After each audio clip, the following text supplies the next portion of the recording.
trial is an experiment with two possible outcomes.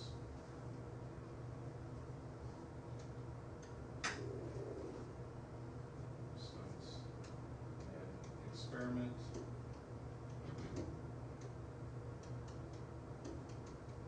with two possible outcomes. And typically, we call those outcomes success or failure. Now, success and failure don't mean what you might think of as far as win or loss.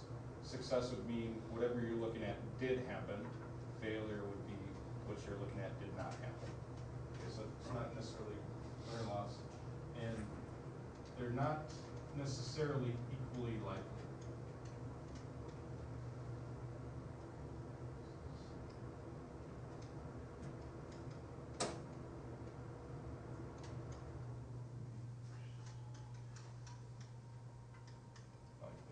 So the first example is dealing with multiple choice test questions.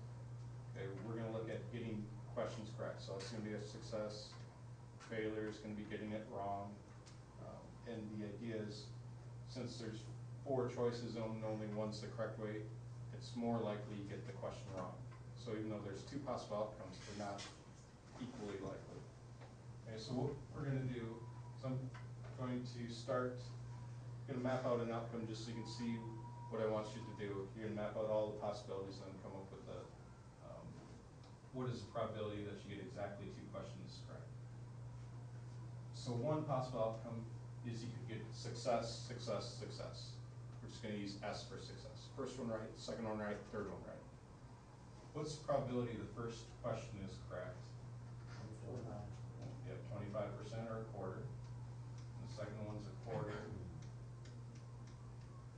and a quarter, or a 1/64th probability you would get all 3 correct. And then, let's see, the second one might be success, success, failure. Is SSF going to be the same as SFS as far as the same outcome? Yeah. Same number correct. Same percentages, but not the same question. Right, right. It's going to be different questions you're getting correct.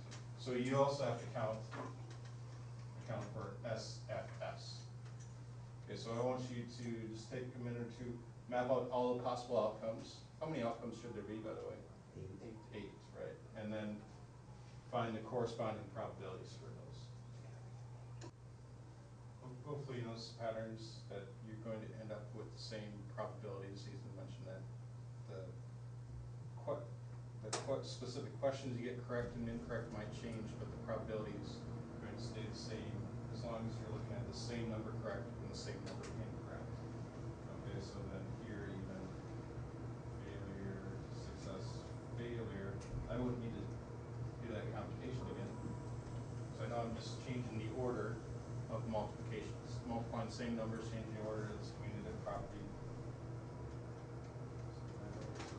So then 9/64ths. Well, that's going to be 3/4 times itself 3 times. 27/64ths. So the probability of exactly 2 correct.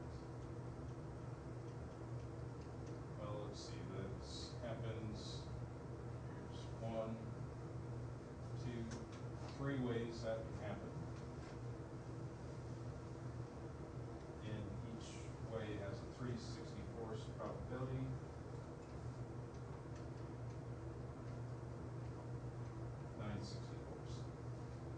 As you were doing this, did anybody start to think of a quicker way we could do this where we didn't have to map out all the possibilities? Where we could just jump to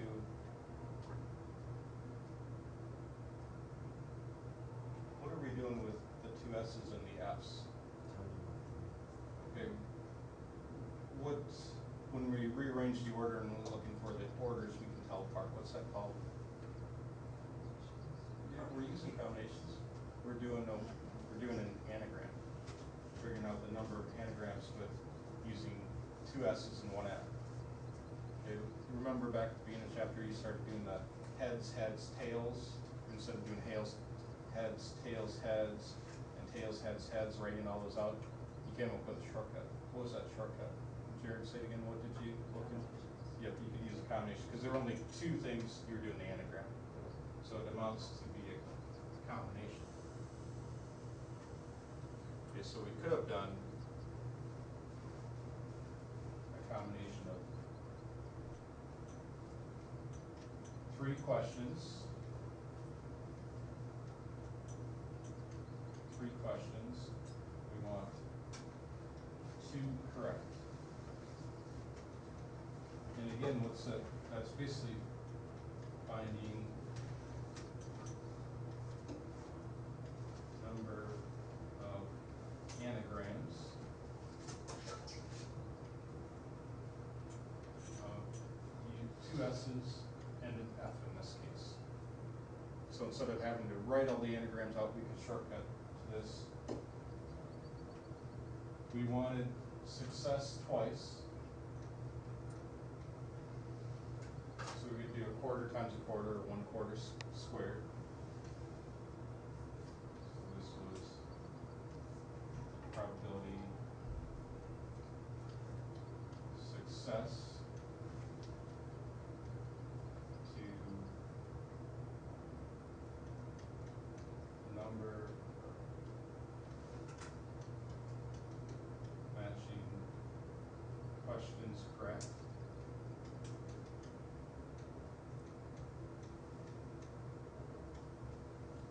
And then the 3/4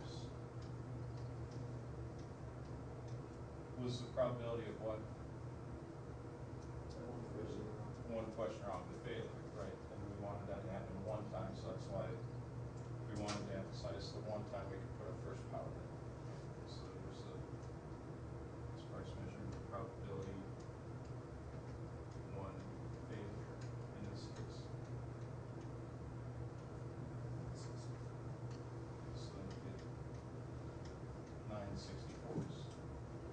You know, I picked one that only had 3 questions on it because 3 questions isn't, it's pretty easy to diagram it out and you can see what's going on. I wouldn't want to have to diagram it out though if I said 10 questions.